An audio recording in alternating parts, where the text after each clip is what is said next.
Hi, everyone, and welcome to another episode of Hannah Talks About Things. So, today I wanted to start a series that I'm going to do of reading through some of my Psychology Today articles and talking about them. I know a lot of people are auditory learners, if that's a thing, visual learners. We learn better by reading, by watching, and I have found that many people are more likely to listen to some of this stuff if I put it in a video form because it's something to look at. And so I have written a lot of articles for psychologytoday.com, and I just wanted to start at the very beginning and do one video for each article and talk about kind of my process writing it, but also just some of the topics that come up. So the very first one is called Deconstructing the Shame Narrative. Now, if you've been following my journey of writing and speaking and counseling for a while, you'll know that when I launched my website, in 2016, maybe, that's when I started writing a lot. I began writing articles in the fall, end of summer of 2015, during a point of a ton of emotional pain. And I didn't know what to do with all of that pain, so I just started writing. And through that, I was able to really find my voice. And a year or two later, I launched my website, which essentially was just a blog. And now that I'm in private practice counseling, I took the blog portion off of my website because it was also pretty personal. And I instead started writing for Psychology Today. So a lot of the things that I've submitted to that website are actually articles that I'd written for my website and just filtered a bit to not be as personal. Now, that's not because I'm veering away from vulnerability, which most of you know I absolutely love, but it's because being a professional now, I can't just have my entire life on the internet for people to read. So maybe sometime down the line, if I veer away towards counseling, I will get back into writing really openly about everything. So, Deconstructing the Shame Narrative, a step-by-step guide on how to detach from unhealthy core beliefs. This was published on June 21st, 2019 to Psychology Today. And yeah, here it is. I write a lot of articles about shame. I do this because, in my professional and personal opinion, shame is at the root of everything that keeps us stagnant, that keeps us sick, and that keeps us feeling broken. It's important to remember that shame and guilt are two completely different emotional processes. Guilt is actually a healthy emotion that can be tied to motivation and growth. Shame, on the other hand, is counterproductive. It's insidious, it grows inside of us, spreads its roots deep into our souls, and stays buried, penetrating every conversation, every relationship, and every experience we have. So what's the difference between shame and guilt? Rule of thumb, guilt, I feel bad. Shame, I am bad. So it's super important to know, I'm veering away from the article for a second. It's super important to know what's going on in us emotionally. And oftentimes I'll hear the narrative, I just have tons of guilt and shame. Well, which one is it? Maybe you are actually experiencing both, but often you're experiencing one of two. So again, guilt, I feel really awful about X, Y, and Z. I feel badly that I lied. I feel badly that I wasn't present for my kids.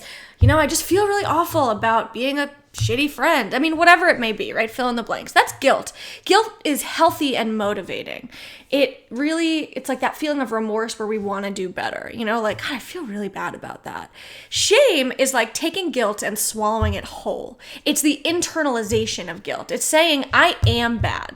Right? I am a bad friend. I am a failure. Right? I feel really awful that I self-sabotaged and my relationship ended. Guilt.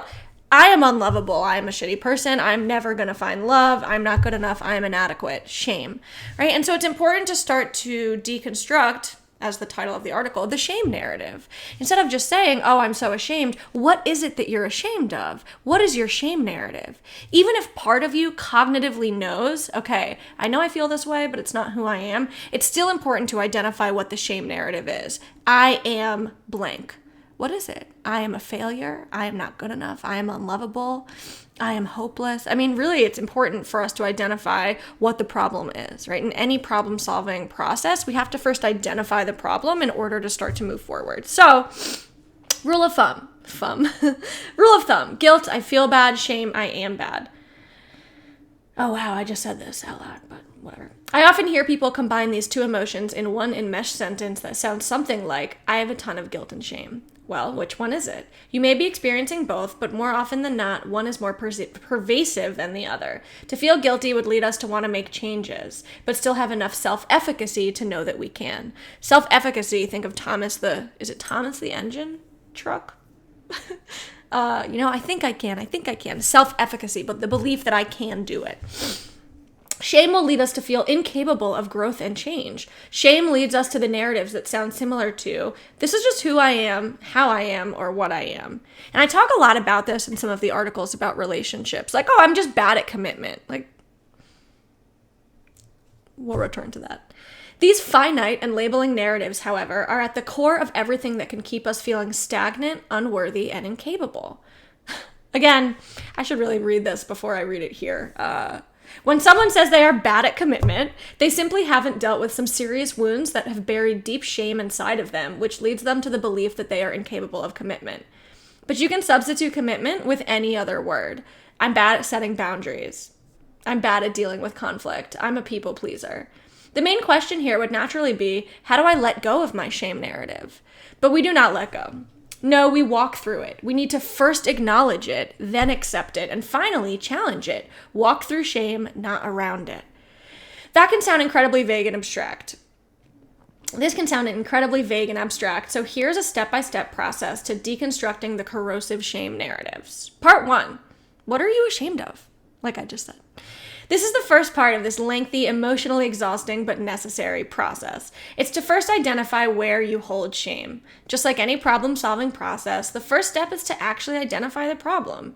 Shame usually presents itself as feeling overwhelmed with a lack of self-worth, beaten down by others, but mostly ourselves, and feeling not good enough. When I ask my clients what they are ashamed of, they often stare at me blankly and say, I don't even know where to start. I'm ashamed of so much. So let's start with identifying what we're ashamed of. Start by breaking it down.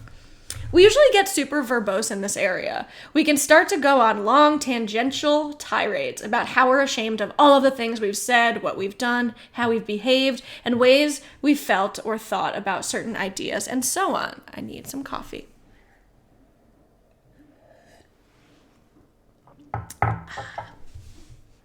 Maybe we're ashamed that every time we look in the mirror, we feel too fat, too thin, too flat-chested, not muscular enough, too muscular. Okay. Now, how about we condense our shame into a simple shame narrative? We trim the fat, right? So it's really hard to identify what the core shame narrative is when we're so bogged down with all of the things we're ashamed of. Your shame narrative is an I am statement. No fluff, no miscellaneous details, just cutting to the core of what you're ashamed of. Some very common examples. I am unlovable. I am unworthy. I'm ashamed of who I am. I am ashamed that I am not enough. Not smart enough, pretty enough, strong enough, accomplished enough, social enough, spiritual enough, good enough. I'm ashamed of how I am.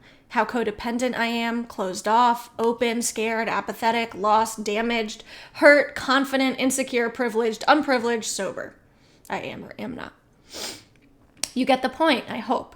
So that was part 1, right? Trimming the fat and figuring out what is the shame narrative. Part 2, write down your shame narratives. Now that you understand what a shame narrative is, come up with a list that you'll write down. And if you're thinking, okay, Hannah, write it down. I'm reading this lengthy ass article right now.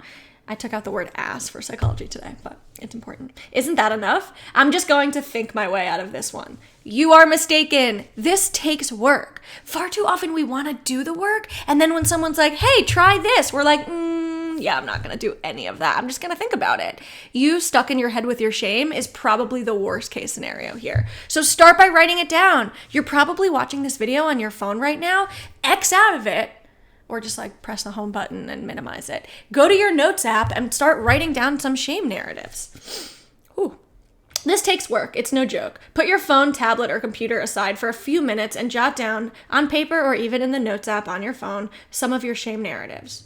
Remember, these I am statements, these are I am statements that plague you. Even if a rational part of you is aware that these statements aren't true all of the time, you likely still feel them sometimes. Write them down. By this point, you'll probably be feeling pretty ashamed. Part 3, learning how to detach from the shame narrative. It's going to get better, I promise. Now that you have your shame narratives, take a good hard look at them. Are these characteristics that you display and feel 24/7, or are they susceptible to fluctuate, to ebb and flow depending on your mood? None of what you wrote down is who you are, but some of them are how you've been.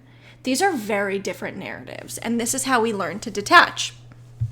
Let's take a common shame narrative. I am unlovable.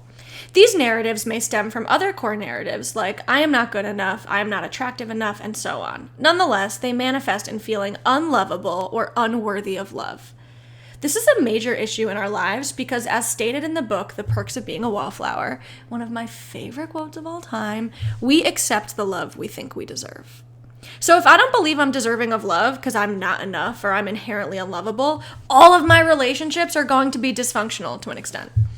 What are the facts to support your claim that you are unlovable, right? This is how we start to detach from the shame narrative. We first identify what the narrative is and then look at, wait a minute, is this something that would hold up in a court of law? Is there evidence to support this claim? Or is this how I'm feeling based on a behavior and an experience? Is this something that's been told to you or that you've been telling yourself, or both? What evidence backs this up? Pro tip, it's usually that someone hurt us, left us, or abandoned us. What would it be like for you to change the narrative? You aren't unlovable. You feel unlovable sometimes. You feel unworthy of love. You're working on being more open to love from yourself and others. You've struggled with accepting love.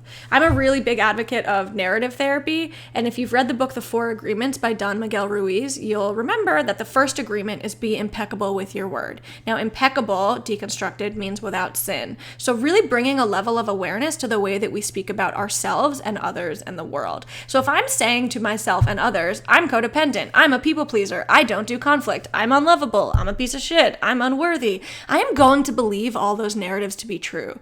So part of this deconstructing the shame narrative means changing the way that we think and talk about ourselves. So instead of I'm unworthy or I'm just really bad at fill in the blanks, I'm working on blank. I'm struggling with this. I'm not a people pleaser to the core, but I have displayed patterns of people pleasing. So instead of telling someone, I'm just really people pleasing and avoidant of conflict, I can say, I'm really working on setting boundaries, right? So I start by changing the narrative. So the next part, change the narrative. Throw the statement, I am unworthy or I am unlovable out the window. It does not serve you anymore, and arguably it never has. Substitute this statement with literally any other shame narrative and throw it out the effing window. It is keeping you stuck. It is keeping you isolated. It is keeping you in a dark hole that is impenetrable unless you start to shed light on it. I always used to say, I'm bad at commitment. Nope. I just had a lot of pain that I had never dealt with. I always used to say, I'm a people pleaser. Nope. I just never leaned into the discomfort of setting boundaries because I was unwilling to look at what was blocking me from setting boundaries. Therapy helps a lot with that, by the way. Lastly, I used to call myself codependent. Fun fact, human beings are wired for connection. We all have traits of codependency within and around us. It is what we know. It's how we operate, but we don't have to let feelings of control, fear, and mistrust guide our lives. We get to separate ourselves from the narrative and actively take matters into our own hands to change. Stop labeling yourself as something and then blindly believing it to be true. If you're looking for evidence that you aren't enough, you'll find it. But on the other hand, if you're looking for evidence that you are absolutely enough, that you are worthy, and that you are a worthy child of the universe, who deserves just as much love and acceptance as any other human on this planet, you'll find that evidence too. My dog is coughing. Part 4, talk about it. The only way to walk through shame is by connection, and we cannot do this alone. Tell on yourself, tell on your shame. You're not alone, right? Have you actually talked to anyone about this? Or on the other hand, of totally extremist, unhealthy behaviors, are you telling everyone about it? Selective vulnerability is real. So me not talking to anyone about what's going on internally is just as unhealthy as me telling anyone who will listen. We need to really have selective vulnerability to something. Okay, part 5. Oh God. I get really worked up in this article. Oh yeah, if you want to see this article, I'll put the link somewhere too. Part 5, stop falsely advertising yourself on social media. It doesn't help shame, it makes it worse. We often construct a double life for ourselves by promoting this fairy tale-esque life on social media, whether it's videos of us working out on a beach somewhere in our perfect relationship and so on. Then, when we feel pain or fall off of our perceived pedestal by being human, we feel immense shame. So stop! If you're fighting with your significant other, don't post on Facebook about how great they are once you make up. If you're struggling with body image issues, don't post a picture of yourself in a bathing suit or at the gym working out to make yourself feel better by the number of likes that you get. Social media is an insidious way for us to deepen our shame and disconnect ourselves from our peers. If you're feeling good about yourself and want to share that with the world, awesome, do it. But maybe pause and check your motives first. But if you're posting to mask your shame, know this, it doesn't work. It really just deepens it. Part 6, things to remember. It's okay to not be okay. You cannot shame yourself into growth. Everyone, literally every single person on this planet experiences shame. You are not alone. We don't connect with each other via our perfections. We connect via our imperfections. Let yourself be human. It's a beautiful, raw, imperfect experience. You will only feel good enough when you stop seeking outside of yourself and start getting comfortable in your own skin and in your own mind. Stop distracting. If you have a problem with your phone, go watch the last video I posted, which is called How to Break Up with Your Phone, which is a book by Catherine Price that's really good. Lean into the discomfort and let yourself walk through it even stronger. And if you're still reading this, you can do this. See original post at hannaheliserose.com. All right, so yeah, that is my video. Also, if you haven't noticed, I got a ring light. I'm really trying to make this video thing a little more professional. So have a wonderful day. Today is Tuesday, but I probably won't post this until later because I don't want to inundate everyone with videos every day of the week. But yeah, have a great day. Start deconstructing the shame narrative and really start to focus on the story you tell yourself about yourself. So the next time you say, God, I'm so insane, or God, I'm such a whatever, try to pause and just notice the narrative that you've been constructing and try to combat those core irrational beliefs. Okay, have a great day. Bye.